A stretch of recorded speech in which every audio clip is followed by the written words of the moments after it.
Assalamualaikum dan salam sejahtera. Selamat datang ke dalam channel ini. Sebelum mula, sila tekan subscribe dan aktifkan butang loceng agar anda sentiasa mendapat info terbaru dan panas daripada channel ini.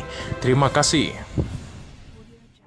Mengapa salahkan Azalina dan SPRM sedangkan ada isu lebih membimbangkan, kata Syahrir.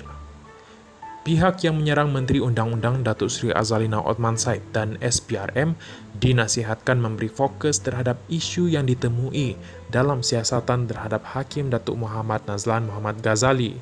Bekas ahli parlimen selama 6 penggal Tan Sri Syahril Abdul Samad berkata, pihak yang menyerang Azalina dan SPRM kelihatan seolah-olah hilang punca dan tidak memberi tumpuan terhadap masalah yang sebenar.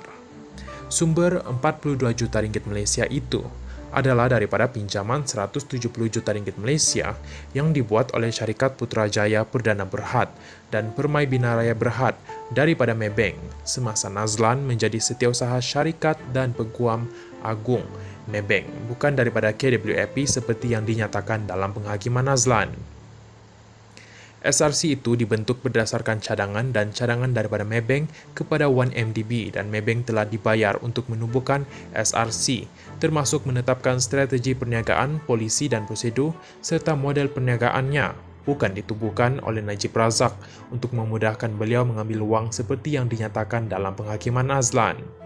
Bahawa 3 lagi hakim telah didekati dan enggan mengambil alih kes SRC daripada Hakim Datuk Muhammad Sofyan Abdul Razak sebelum Hakim Nazlan bersetuju untuk mengambil alih walaupun Nazlan mempunyai pengalaman sifar Mahkamah Jenayah ketika itu, tegas Syahrir.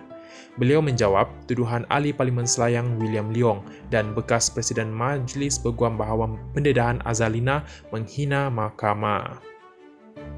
Kumpulan itu mendakwa SPRM tidak mempunyai bidang kuasa untuk menyiasat dan menentukan kesalahan seorang hakim. Syahrir yang pernah berkhidmat sebagai menteri dan timbalan menteri selama 29 tahun berkata, pendedahan bahawa 3 lagi hakim telah didekati dan enggan mengambil alih kes SRC sebelum Muhammad Nazlan dilantik amat membimbangkan. Hakim sepatutnya ditugaskan secara rawak melalui sistem komputer dan jika dia merasakan dia tidak sesuai, mereka perlu menawarkan diri untuk menarik diri daripada mahkamah terbuka.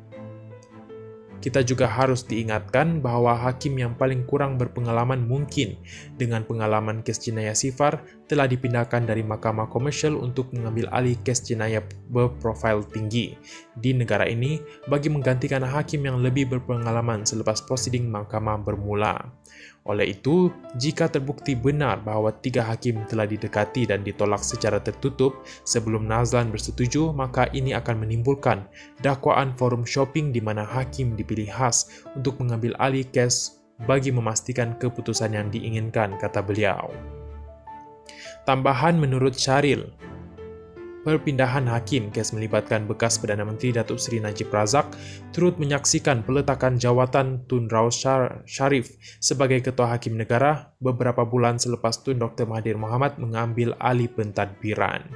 Jelas beliau, panel khas kerajaan menyiasat buku bekas Peguam Negara Tan Sri Tommy Thomas juga telah mendapati bahawa kerajaan pimpinan Mahathir mungkin telah melanggar Akta Pelantikan Kehakiman JSC 2009. Ini apabila Tommy melantik hakim tertinggi pada tahun 2018 dan 2019 apabila setiap calon yang disyorkan daripada JSC langsung diabaikan.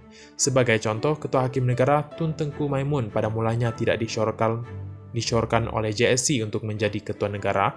Bagaimanapun, Mahathir masih memilih beliau sebagai Ketua Hakim Negara pada Mei 2019 walaupun beliau baru dinaikkan sebagai Hakim Persekutuan 5 bulan lebih awal pada November 2018.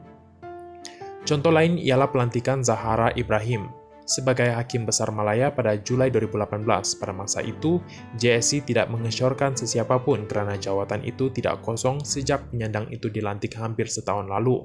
Walaupun Zahara hanya mempunyai 9 bulan lagi sebelum bersarah wajib, Mahathir telah memilihnya sebagai Hakim Besar Malaya menentang sepenuhnya Akta JSC 2009 dan cadangan JSC, kata Syahrir. Beliau berkata, selepas mengangkat sumpah antara tindakan pertama Zahara ialah membuat pertukaran kontroversi hakim kes SRC Najib Razak yang menyebabkan Nazlan mengambil alih kes tersebut. Pastinya, ini adalah dakwaan yang lebih mendesak dan lebih serius yang lebih wajar mendapat perhatian ahli parlimen William Leong serta bekas Presiden Peguam kerana integriti dan kredibiliti sistem kehakiman kita terancam. Oleh itu, mereka harus fokus kepada kebimbangan ini daripada cuba melemparkan tuduhan palsu kepada YB Azalina atau cuba menyalahkan SPRM, kata Syahrir lagi. Terima kasih kerana menonton.